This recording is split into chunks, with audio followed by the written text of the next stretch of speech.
what do Trump, Putin, Xi and the tech autocrats have in common? They are all afraid of a united Europe. And that's why they want to destroy it. The US national security strategy says out loud what we have known for years. They want a Europe of 27 weak nations. A classic example of divide and conquer. So, we are on our own. And the President von der Leyen said, this is Europe's moment of independence. I agree with her.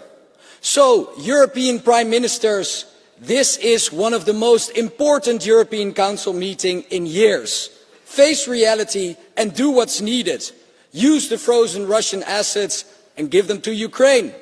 Find new partners, ratify Mercosur, and defend our democracy by cracking down on foreign interference. At the end of the day, we, Europe, are in this together. We need a United States of Europe now. Come on. And the 10 horns which thou sawest upon the beast, he shall hate the whole. So the Lord is letting us know something or some things over a course of time is going to cause these kings to begin to hate the whore. Who's the whore? The United States of America. With the beast. Right, but they receive power with 1 hour with the beast. What is this talking about? This is talking about an alliance that would be made. And who would be the ringleader? Who would be the forefront of this alliance? The 8th beast. And who is that? United States of America. So as Israelites, Blacks, Hispanics, Native Americans, scattered abroad, not just here in America. All right, wherever we're scattered, when we see things like this, we got to understand, all right, that our salvation is getting closer.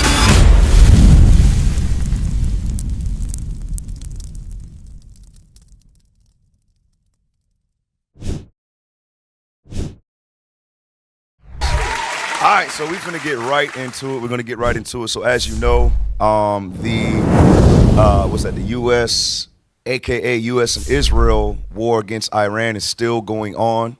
Iran has a new leader, which is the son of the former Ayatollah Khamenei. All right, so he has taken the seat of authority in Iran, and he vows revenge. All right, he vows revenge. Let's go ahead and get that first video up. Get that first video. All right, let's play that.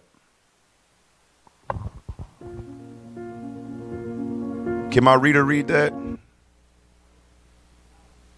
I don't think your mic's on. Iran's Khamenei vows revenge for school bombing. Wants Strait of Hormuz to stay closed. Come on. Ayatollah Mattathias Khamenei promised revenge for every death in the war against Iran, with particular emphasis on the deaths of the children killed in the bombing on an Iranian.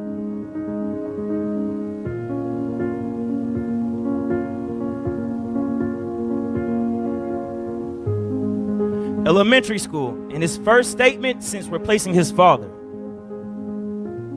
Khamenei said Iran would continue using the closure of the Strait of Hormuz as a lever in the war.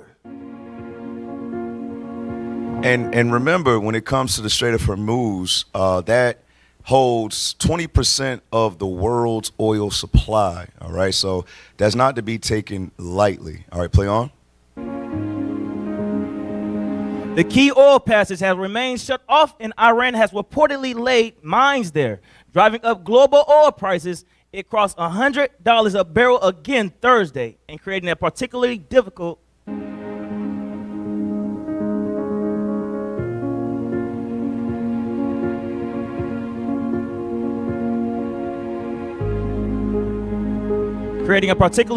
political situation for the Trump administration. Khamenei also promised to retaliate for the bombing of the elementary school in southern Iran on February 28, as a growing body of evidence suggests the attack was mistakenly carried out.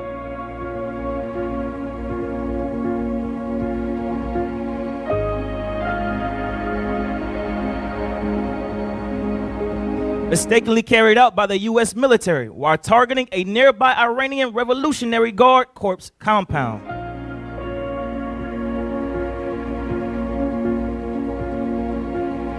The newly appointed leader, who has not appeared in public since taking over after his father was killed by an Israeli strike in the initial wave of attacks, also urged Gulf Arab states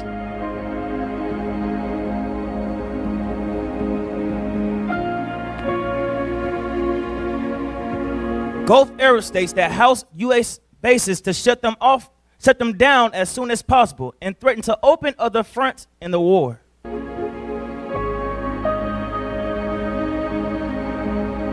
A preliminary investigation by the U.S. military found the U.S. is responsible for firing the Tomahawk missile that killed 175 people, mostly children, in the town of Menab, New York.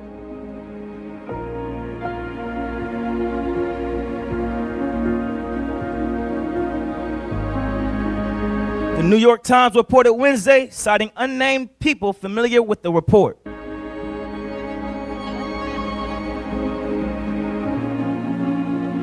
The error was reportedly attributed to outdated targeting data from the Defense Intelligence Agency that showed the school was still part of the adjacent IRGC compound.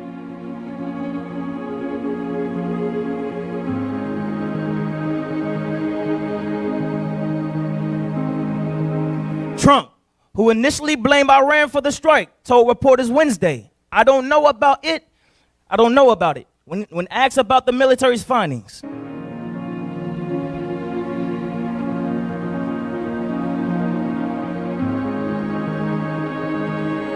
The Strait of Hormuz, which serves as a passageway for about 1/5 of the world's oil traveling from the Persian Gulf to the Arabian Sea, has been virtually frozen since. All right, so we'll stop right here. That's that 20% we spoke of. So you see President Trump, he says he knows nothing about it. Earlier this week, they tried to say it was a mistake, one off of old records. Then they tried to blame it on Iran. They said it was their fault of why they hit the school. Give me Daniel chapter 28, verse 3. Don't listen for 1 second to these liars. It's like it says in Psalms 58 and 3. They come out of the womb lying. That's all they do. Right. We all understand what type of tech that America has. All right, so does the Bible. The Bible prophesied of this thing. Read that Daniel chapter, not Daniel, but Ezekiel 28 and 3. Watch this. Ezekiel chapter 28, verse 3. Watch this. The book of Ezekiel, chapter 28 and verse 3. Go ahead. Behold, thou art wiser than Daniel. The Bible says that they're wiser than Daniel. What was Daniel capable of doing? He was able to interpret dreams. All right. America is able to interpret your next move. Why? Because they got that type of surveillance. They have that type of technological capability. All right, read the verse again. Behold, thou art wiser than Daniel. Mm-hmm. There is no secret that they can hide from thee. If there's no secret that could be hid from America, according to God, how did they mistakenly hit a school and think it was part of their base? How is that possible? It's showing you that they are lying to you. All right, let's read that. I quoted it. Give me Psalms 58:3. It's showing you that these are crooks. These are liars. All right. And for all of our people who are still asleep, following behind the beast, we pray that you get something from today's class. All right, that you come up out of this foolishness. And believe it or not, we got some people that's amongst us right now still following the beast. You know, it's crazy. I heard something crazy last week. We had a ranking man amongst us, right, that re-enlisted in the Army. Wow! He re-signed his contract in the Army. This is crazy. You can't make this stuff up. We are literally in the midst of Bible prophecy taking place. America is at war, and he knows he's going to get deployed, and he enlisted anyway.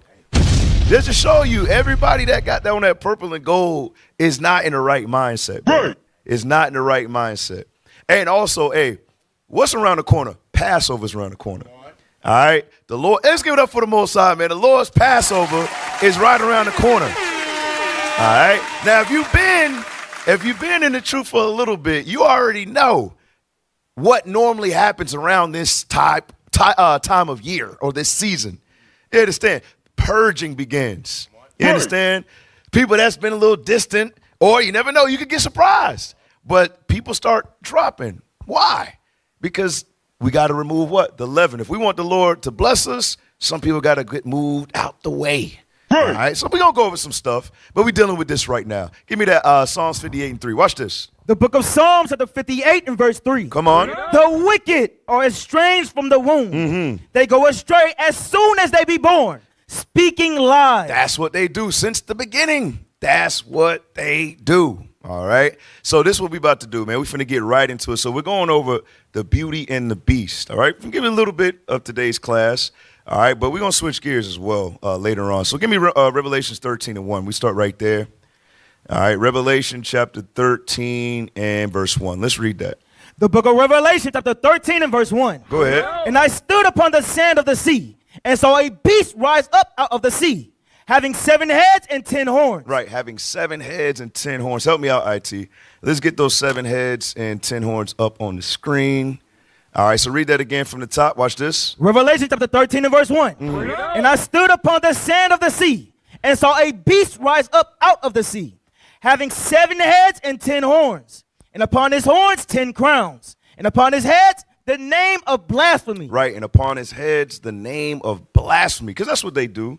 They blaspheme against God's tabernacle, against his people, against the image of our God, our Christ, and the angels. That's what they do. Actually, read that in verse 6. Read that. Verse 6. And he opened his mouth in blasphemy against God. Go ahead. To blaspheme his name and his tabernacle and them that dwell in heaven. Right, and them that dwell in heaven. All right, them that dwell in heaven would be who? The Most High, Christ, and the angels. All right, this is what they do. They lie against God's people and God himself. All right, now put that image back on the screen. I want to touch that real quick. The 7 heads and 10 horns. All right, so 7 heads, you got Greece, Rome, Spain, France, Germany, Russia, then Great Britain. All right, and we understand that the 10 horns is going into the 10 common markets, which is the EU. The military side is NATO today. All right, as you can see, you know, it has Belgium, Luxembourg, so on. There's over 30 at this point, all right, that have been added to the EU or NATO. All right, we're coming back to this. Give me Revelations 12. All right, Revelations 12 and 3. We're getting straight to the point because we got some other things we need to touch. All right, give me Revelations 12 and 3. Watch this. Revelation chapter 12 and verse 3. And there appeared another wonder in heaven. And behold, a great red dragon. Right, it said there appeared another wonder in heaven. All right, a great red dragon. This heaven is going into what? Rulership. Who would be leading the earth? Who would be the world superpower? All right, in the latter days. Read verse 3 again. And there appeared another wonder in heaven. And behold, a great red dragon. So a great red dragon, come on. Having 7 heads and 10 horns. And 7 crowns upon his head. So we understand the beast is also who? The red dragon. All right, so it's a key indicator describing who this would actually be. Genesis 25 and 25. All right, this red dragon. Who is this great red dragon? Who is that? All right, watch this. The book of Genesis, chapter 25 and verse 25. And the first came out red all over like an hairy garment. It says the first came out red all over like a hairy garment. Y'all can put that on the screen. Go ahead. And they called his name Esau. And they called his name Esau. Go ahead. And after that came his brother out. And after that came his brother out. No description, no nothing. Why? Because Jacob looked just like everybody else. Everybody else at that time had dark pigmentation. But this cat right here, he was a little different. So he had to be described. All right. So from there, I want to go to Revelation 17. All right. So we got the beast. We understand who that is. The beast is America. The beast is America. All right. It said 7 heads. We went over that. The 7 heads was what? Greece, Rome, France, Russia, Great Britain, Spain, and Germany. All right. Those are the 7. Okay. So let's get Revelation 17 and 17. 17 and 7. Watch this. The book of Revelation, chapter 17 and verse 7. And the angel said unto me, wherefore didst thou marvel? I will tell thee the mystery of the woman and of the beast that carrieth her, which have the 7 heads and 10 horns. Right, which have the 7 heads and 10 horns. Do me a favor, because today's class is what? The beauty and the beast, right? Shalom, Israel. This is Bishop Mattathias. I want you to know that you can view all our Sabbath classes live on IUIC TV. That's right, I said on IUIC TV. Download the app today. Shalom. Read verse 3 for me. We're going to get to this. Watch Verse this. 3. So he carried me away in the spirit into the wilderness, and I saw a woman sit upon a scarlet-colored beast, full of names of blasphemy, having 7 heads and 10 horns. Right. This woman is going into what? That well-favored harlot. All right. She sits on the Hudson River. Okay. That's a representation of who? America. All right. And her skirt is being pulled. People are saying that what? She's not a virgin. Okay. She's not who she portrays herself to be. All right. So now let's go back to verse 7. Watch this. Verse 7. And the angel said unto me, wherefore didst thou marvel? I will tell thee the mystery of the woman, and of the beast that carrieth her, which hath the 7 heads and 10 horns. Come on. The beast that thou sawest was and is not. Right. It says the beast that thou sawest was and is not. Watch this. And shall ascend out of the bottomless pit. Who is this? All right. This is going into Europe. This is going into the Europeans, Great Britain. Okay. It said, and it shall ascend out of the bottomless pit. Come on. And go into perdition. And they that dwell on the earth shall wonder. All right. So everybody that dwells on the earth, they shall wonder. What will they wonder? Go ahead. Whose names were not written in the book of life from the foundation. I need you to read that part again. Whose names? Come on. Whose names were not written. It says whose names were not written. Come on. In the book of life. So what did God just say? It says the Europeans, Esau, Edom, it says that their names are not written in the book of life. I hope y'all see that thing right there. The Lord don't love everybody the same. He's saying their names ain't written. The only one's names that's written are the Israelites. You so-called blacks, Hispanics, and Native Americans. You should get a Most High round of applause for that thing. That's good news. That's some good news right there. That's All right. right. All right, read it again from the top, verse 8. Come on. Verse 8. The beast that thou sawest was and is not, and shall ascend out of the bottomless pit, and go into perdition. And they that dwell on the earth shall wonder, whose names were not written in the book of life from the foundation of the world. All the way since the beginning. Go ahead. When they behold the beast that was and is not and yet is. Right. When they behold the beast that was and is not and yet is. Watch this. And here is the mind which hath wisdom. The 7 heads are 7 mountains on which the woman sitteth. Right. These are going into 7 kingdoms. All right. 7 European powers, 7 European kingdoms. We already went over those just a moment ago. The 7 heads. Come on. And there are 7 kings. 5 are fallen. And 1 is. And the other is not yet come. Right. 1 was going into who's ruling at that time. Who was ruling at this time? Rome. All right. It says 1 is, and the other is not yet come. Who is that? Great Britain. Come on. And when he cometh, he must continue a short space. Right. When he comes, he must continue for a short space. All right. Remember, prior to America getting their independence, who they get the independence from? Great Britain. Right. Y'all remember that? The British are coming. The British are coming. The redcoats. Those who paid attention in history class.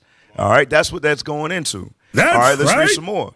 Verse 11. And the beast that was and is not. It says, and the beast that was and is not. Read. Even he is the 8th. Right. That's the original beast. That's the original beast. We read that Revelations 12, Revelations 13. All right. And it says it higher up in Revelation 17. So it says the beast that was and is not, meaning not ruling while John wrote this or when he got this revelation. All right. Read it again from the top. And the beast that was and is not. Even he is the 8th. Even he is the 8th. Come on. And is of the 7. Right. Because the United States of America, the Americans, they migrated over here from where? From England. You understand? So they're of Great Britain. Read. Right. And goeth into perdition. But they're going to be destroyed. All right, read verse 12. Watch this.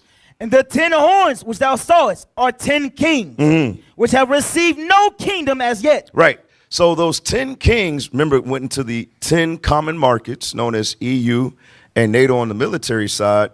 It says that they received no kingdom as of yet. Read. But received power as kings 1 hour with the beast. Right, but they received power with 1 hour with the beast. What is this talking about?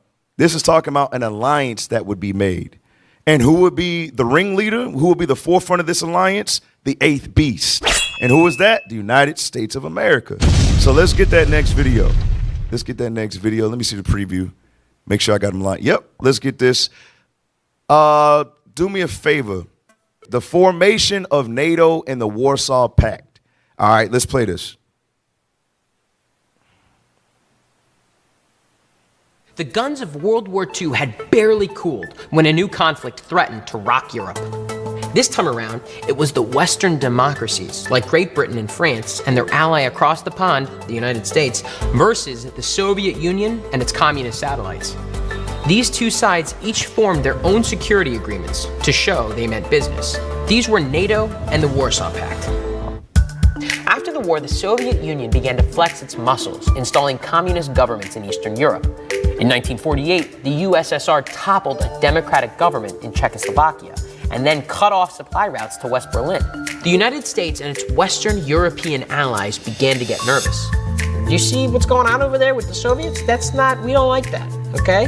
In April 1949, foreign ministers of a dozen Western European and Northern American nations met in Washington, D.C. to sign the North Atlantic Treaty. This created the North Atlantic Treaty Organization, or NATO. In Article 5 of the treaty, NATO nations agreed that an attack against any of them by, say, the Soviet Union, for example, would be an attack against all of them. Original NATO nations sound off. Belgium, Denmark, Great Britain, France, Iceland, Italy, Luxembourg, the Netherlands, Norway, Portugal, Canada, and the United States. Greece and Turkey joined in 1952, and West Germany in 1955. It was West Germany that made things a little tense. The US and its allies wanted to let West Germany form its own army, but the USSR wasn't psyched about this. The Soviets warned that if West Germany did raise an army and join NATO, they'd make their own alliance. West Germany did join NATO, so the Soviet Union said, okay, we told you so. In May of 1955, it gathered its communist allies in Eastern Europe and sat them down for a good old treaty signing.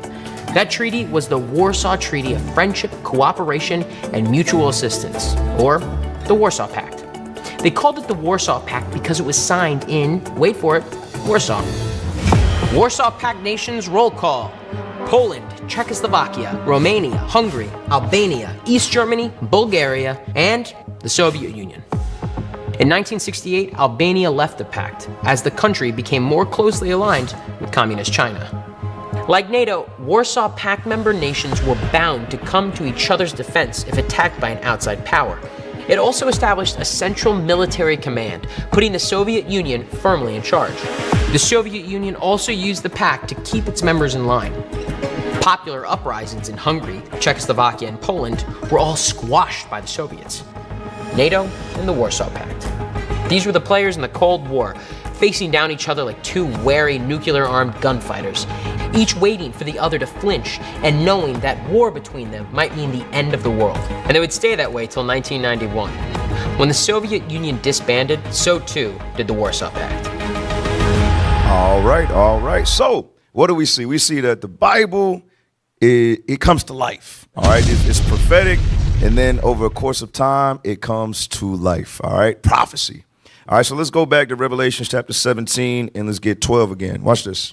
Revelation chapter 17 and verse 12. Come on. And the 10 horns which thou sawest are 10 kings, which have received no kingdom as yet, but receive power as kings 1 hour with the beast. And that's called what? NATO. Come on. These have one mind. It says all of these nations, all right, that signed that treaty, they all have one mind. They all agreed that America was spearheaded. They would be the lead. Go ahead. And shall give their power and strength unto the beast. And shall give all of their power and strength unto the beast. That is what they decided and agreed upon. Now, remember how we started the class with the conflict in Iran about the Strait of Hormuz and how it's closed? Give me the next video. Or the next article. Europe negotiating with Iran for oil access through Strait, as U.S. still blocked, report says.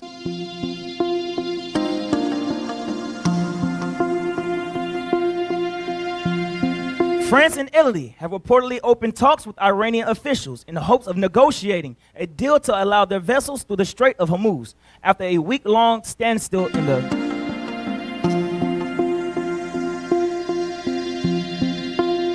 week-long standstill in the shipping lane has wreaked havoc on global energy markets.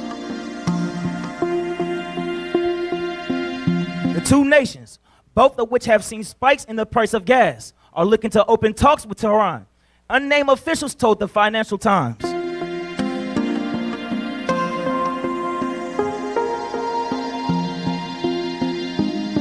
Iran has threatened to set fire to any ships going through Hormuz without its permission, and as a result, the channel through which more than 20% of the world's daily oil demand flows.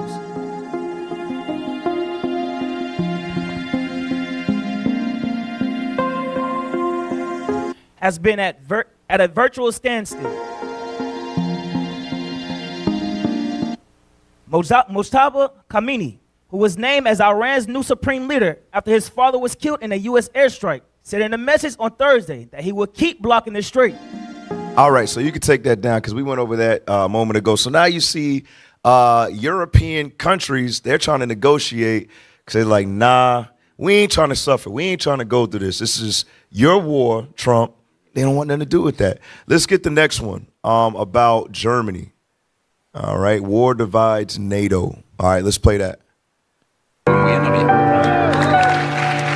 Canada rules out joining Iran war. Can we turn up the reader's mic? I could barely hear him. Okay, okay, go ahead. Parliament clash over Canada-Iran policy. Germany warns against endless Iran war. Europe questions strategy behind Iran war.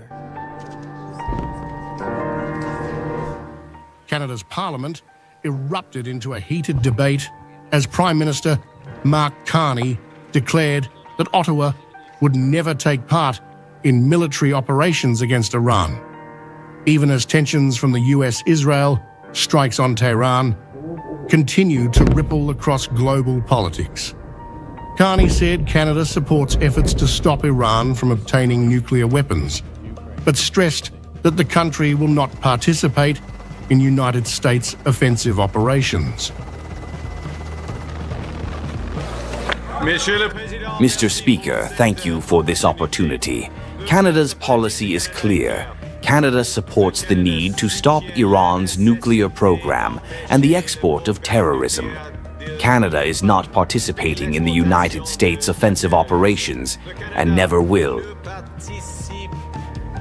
The statement came after Bloc Québécois leader Yves-François Blanchet challenged Carney to explain Canada's Middle East strategy and whether Ottawa had coordinated its position with European allies.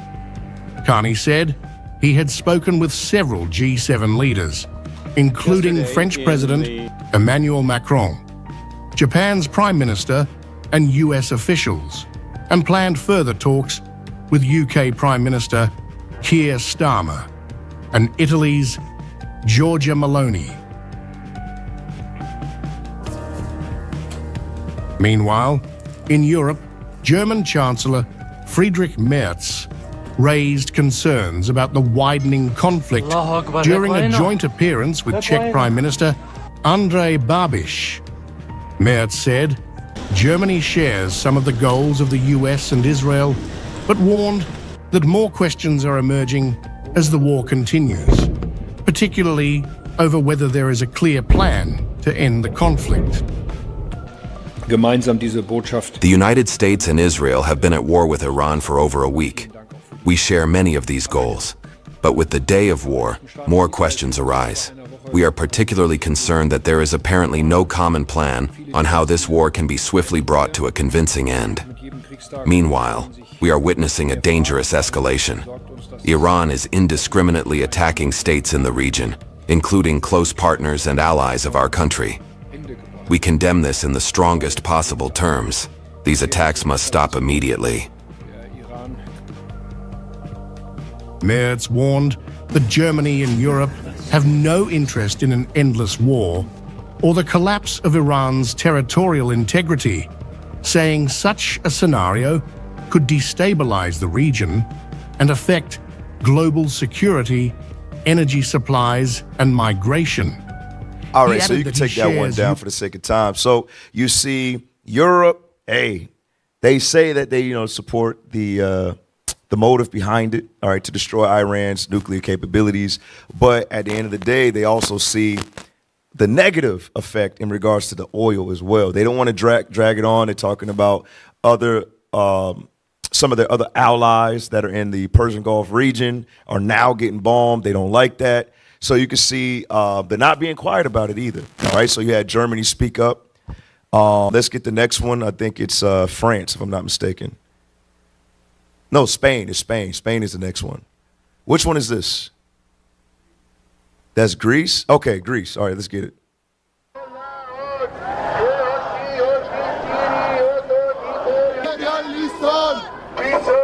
Let the bride gates fall back. We are the same. We are all one.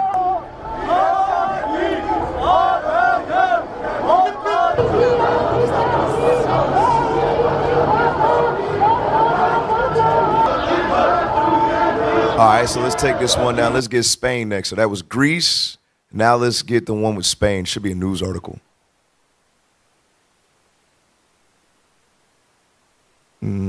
Yeah, there it goes. All right, let's put that one on the screen. Spain permanently withdraws ambassador as rift with Israel deepens. All right, scroll down, read some of this. Madrid, March 11, Reuters. Spain permanently withdrew its ambassador to Israel on Tuesday as the diplomatic standoff worsened between the two countries over Spain's opposition to the U.S.-Israeli attacks on Iran. Mm-hmm. The ambassador was summoned back to Spain last September amid a diplomatic row over Spanish measures banning aircraft and ships carrying weapons to Israel from its ports or aircraft airspace due to Israel's military offensive in Gaza, which Israeli Foreign Minister Gideon Saar denounced as anti-Semitic. All right, so you see Spain is also, so you got what, Greece, Spain, Germany, like all of Europe, Italy, France, all right, in negotiations with Iran in regards to the oil. Is that all, or is there one more? Actually, there should be one about United Europe. All right, do me a favor, read Revelation 17 and 16, then we're going to get that.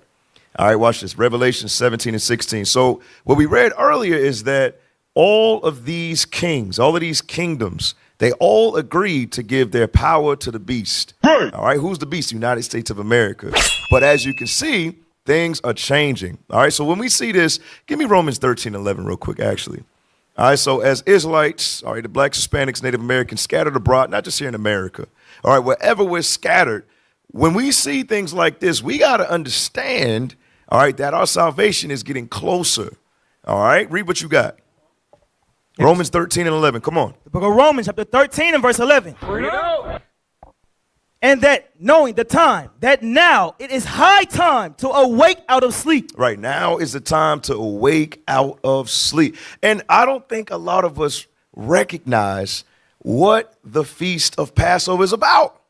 You understand? What is Passover really about? It's going into what? The destruction of our enemies and us being saved from the hands of our enemies. All right, how fitting, all right, is the high holy day during a time like this? All right, so meaning what?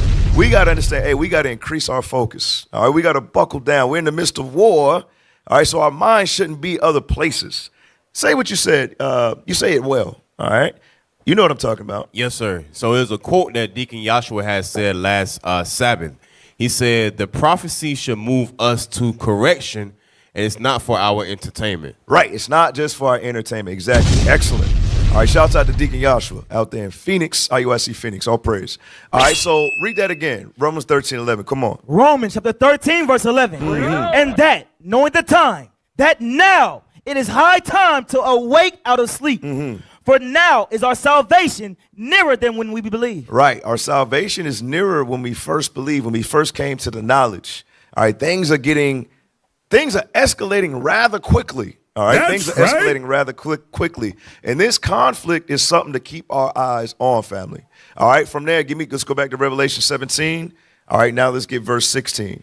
Revelation chapter 17, verse 16. Come on. And the 10 horns which thou sawest upon the beast, these shall hate the whore. So the Lord is letting us know something or some things over a course of time is going to cause these kings to begin to hate the whore. Who's the whore? The United States of America. Okay. All right. And we've heard what? We've heard Trump badmouth NATO time and time again. They're not paying their fees. He says he's going to end the alliance.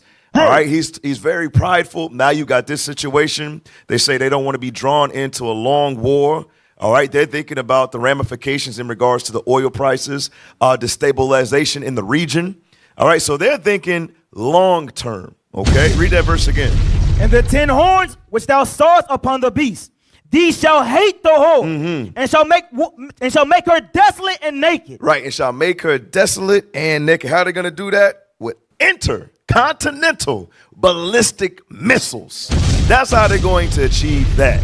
All right, but right now, before that comes, hey, you know what we got to achieve? We got to achieve abstinence. We got to achieve discipline. We got to overcome. And we also need to achieve unity, family. All right, we also need to achieve unity. Finish that verse and then give me Zephaniah 2:1. And shall make her desolate and naked, and shall eat her flesh and burn her with fire. All right, Zephaniah 2:1. Okay, let's get it. The book of Zephaniah, chapter 2 and verse 1. All right, watch this. Gather yourselves together. Yea, gather yourself together, O nation not desired. Right, so we got to gather ourselves together. Meaning, That's right. nation not desired is going into what? They call us what? Minorities. They put labels on us, blacks, Hispanics. All right, they put derogatory terms on us, no matter where we're at. You got the Dalits, all right, over there in India. Okay, you got the Afro-Iranians, the Afro-Palestinians. All right, wherever we're scattered, we are hated and despised against. Okay, but the Bible says, gather together. All right, it's all about Israelite unity, and that's what they fear. That's what they've always feared. Because if the Israelites unified together, that's the end of this wicked regime. You see how they try to demonize Iran? I don't have it, but they try to say that Iran is the present day Amalek. All right. Remember, that's all they do is lie. So instead of them being who they are, according to the Bible, because if you did not know, the Israelis, Bibi Netanyahu and his crew, they're the Amalekites, according to the Bible. So to deflect that fact and that history, now they're trying to say that the Iranians, who are the Persians, are Amalek. That's what they're trying to say. That's what they're trying to say. Wow! All right, but read that again in Zephaniah 2:1. Zephaniah chapter 2 and verse 1. Come on. Gather yourselves together. Yea, gather together, O nation not desired. O nation not desired. Watch this, read on. Before the decree bring forth. Hey, 2 Peter 3:9 real quick. All right, before the decree bring forth. Meaning what? It was already decreed. It's already prophesied that this will happen. Destruction's coming. So how about we take heed, acknowledge that, and get ourselves right? This is the decree that the Lord is talking about through the prophet Zephaniah right here. Watch this. 2 Peter chapter 3 and verse 9. The Lord is not slack concerning his promise. Concerning his promise. Meaning what? The Lord said this is going to happen. That's exactly what's going to come to pass. Go ahead. As some men count slackness, but is long suffering toward us. Usward. Come on. Not willing that any should perish. The Lord don't want any of his people to perish. All right, but that does not mean he won't put the wicked to death. You understand? He wants us what? To get ourselves right. That's why he's giving us time. Go ahead. But that all should come to repentance. But the day of the Lord will come. But the day of the Lord is still going to come, whether you get yourself right or not. Come on. As a thief in the night. Read. In the which the heavens shall pass away with a great noise. It says the heavens will pass away with a great noise. Read. And the elements shall melt with fervent heat. How is that possible? That's possible by nuclear fire.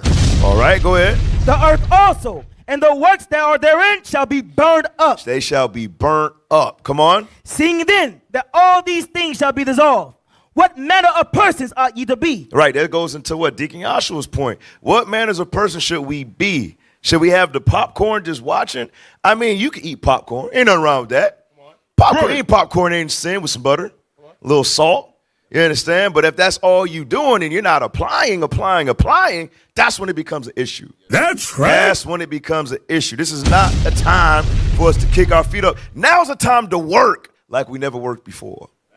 Now's not the time to be bugging out, acting crazy out here. You understand? Now's the time to elevate and increase in what? In righteousness. Y'all all right? I hope y'all all right. I hope y'all with me on that. All right, so let's drop that.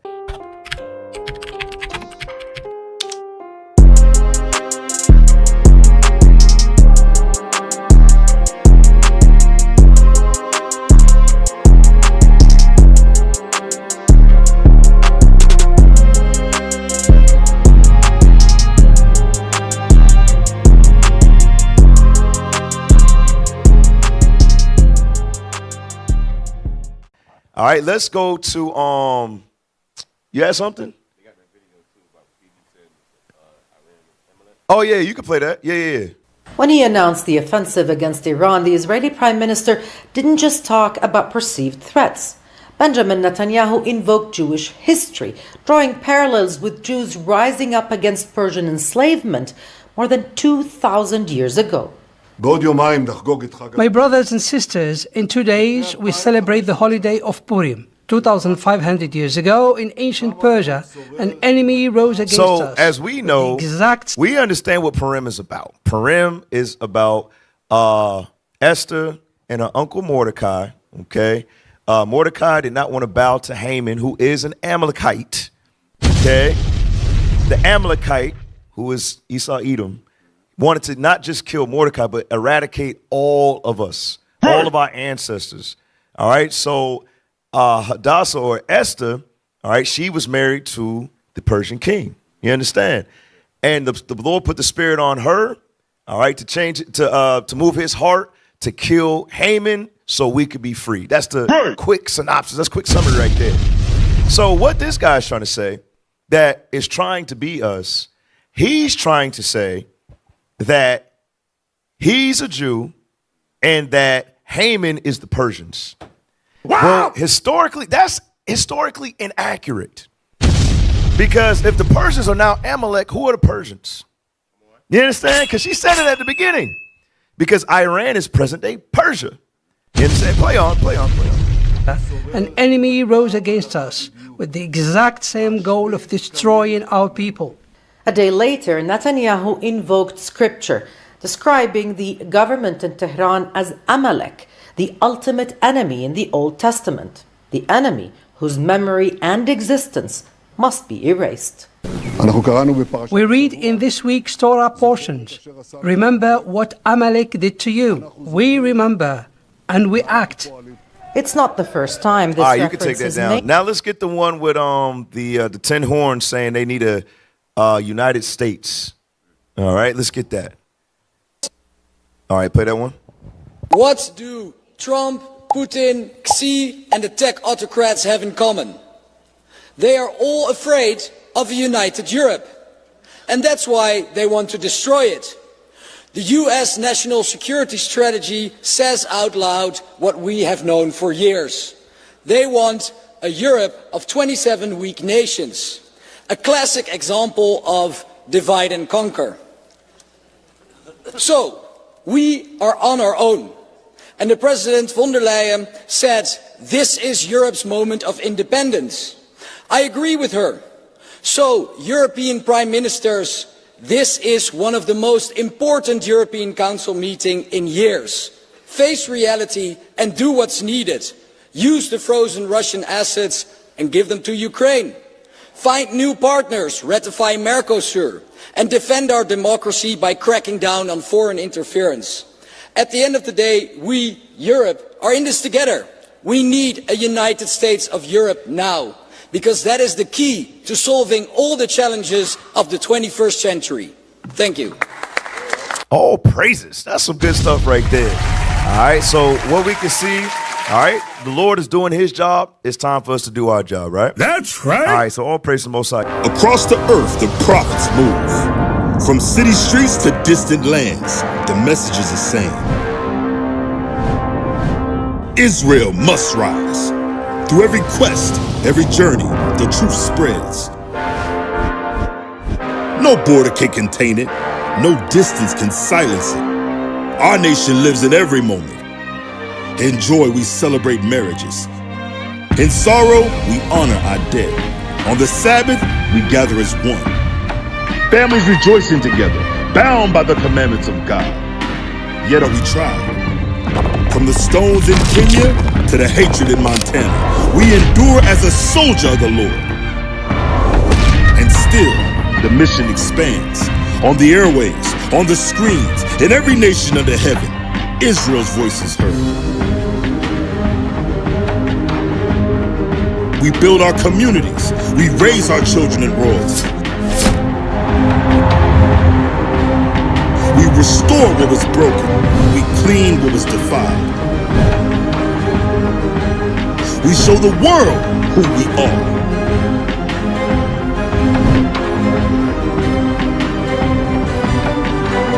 This is Israel united in Christ. Nation in motion. Nation endures.